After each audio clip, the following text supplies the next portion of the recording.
Well, with holidays around the corner, accomplished lawyer and author Gabriella Pomare is helping ease tensions between people who no longer are together but are co-parenting as a team. The collaborative co-parent is out right now, both online and in bookstores. Gabriella is with us to help us navigate the holidays. Nice to see you. Good Nice to morning. meet you. Thank you. So what's the statistic these days? 40% of marriages wind up in I divorce? think it's 1 in 2 now. It's more common than we think. But I feel like, unlike years ago, parents are really trying to make it a lot, I don't know, more manageable with the kids. They are. They're trying to put the kids first because it's all about them, and particularly around the holidays. It's special for your kids and less for you. We can say they try to put the kids first.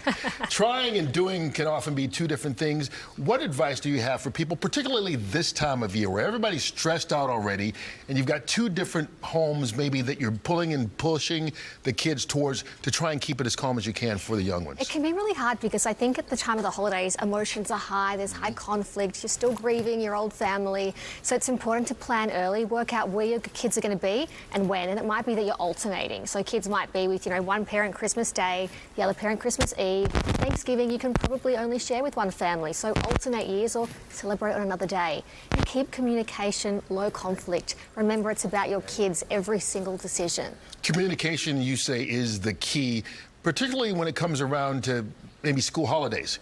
And kids have a little bit more free time, but the question is, okay, do I go with mom? Do I go with dad? Do I split my time? How do you navigate that then? Yeah, remember, it's not about equal time. I think parents engage in this conflict saying we want to do it equally, but it's about your children. So work out what's going to work best for them, who's going to take them away and when. So if people are travelling, again, communicate about it, plan early and work out where they want to be. Kids want stability and routine too, so they need to know where they're going to be. That's really, really important. And keep things civilised as best as you can. I have to say, I have a family member where her ex-husband and the new girlfriend had Christmas Eve dinner with us, and my girlfriend, she actually is the baby, her ex-husband's new wife's baby's godmother. She was in the delivery room because the ex-husband was on a business trip. That's good, that's but collaborative is that common? co-parenting. I mean, is that really common? I feel like you're hearing more of those stories than the War of the Roses from 20 years ago. Yeah, I think it's because we realise now that how our children experience our separation and divorce is affecting how they then go into marriages and future relationships and they parent. So I'm the same. I've got a new partner. I've got a 1-year-old. So we're all blended and we're learning how to live in a blended family. And next week I've got my son's Christmas play. And so I'm working out, do we all go together? Do we hold hands? Do we sit together? We've just got to make it work for my son.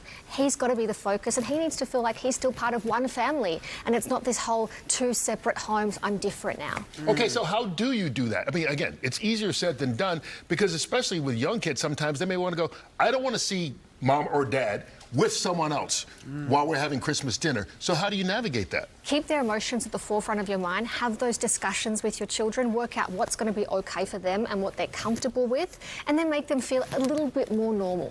So it might be that you can all sit together, and if you can't, that's okay. Respect each family. Make sure your child knows it's okay to go and spend time with their other parent and with that family, because once your child knows it's okay and their parent feels okay with it, they'll feel more comfortable too. It's less anxiety provoking and it makes them happier over the holiday season. How do you avoid even a divorce? I mean, like, there's got to be a conversation before you start a marriage.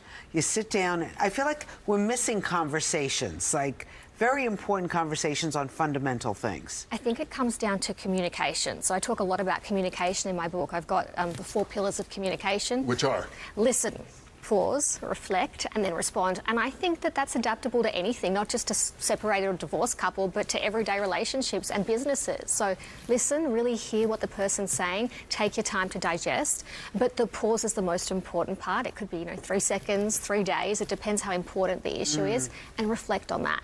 And then go back and respond with respect, with positivity, and with an answer that's going to take you somewhere and not going to cause more conflict. That's actually good advice in anything that you do. Yeah, exactly. Yeah. I assume also with this holiday time, you got to kind of build up to it.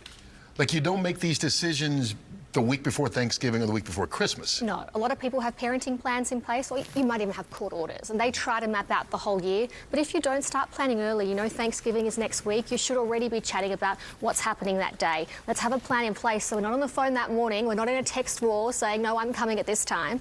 But also it's important to be flexible, because the reality is plans will change. You know, your ex or your co-parent might deliver your child a little bit late, and that's okay too. You don't want to be fighting on the day of Thanksgiving or on Christmas, because your child will remember that and less about the holiday. Right. Take a deep breath. Absolutely. Okay, Gabriella Pomare, if people want to learn more about what you do and your book, where can they find you? Absolutely. On Instagram at Collaborative Co-Parent. Read my book, so it's available online or bookshops, and my website. Thank you. Thank you so much. Thanks for having me. Welcome back to New York. We hear the Australian accent, but you got some New York ties, right? Yeah. That's it. I love New York. I studied at Columbia, and I love coming back here. Well, welcome back.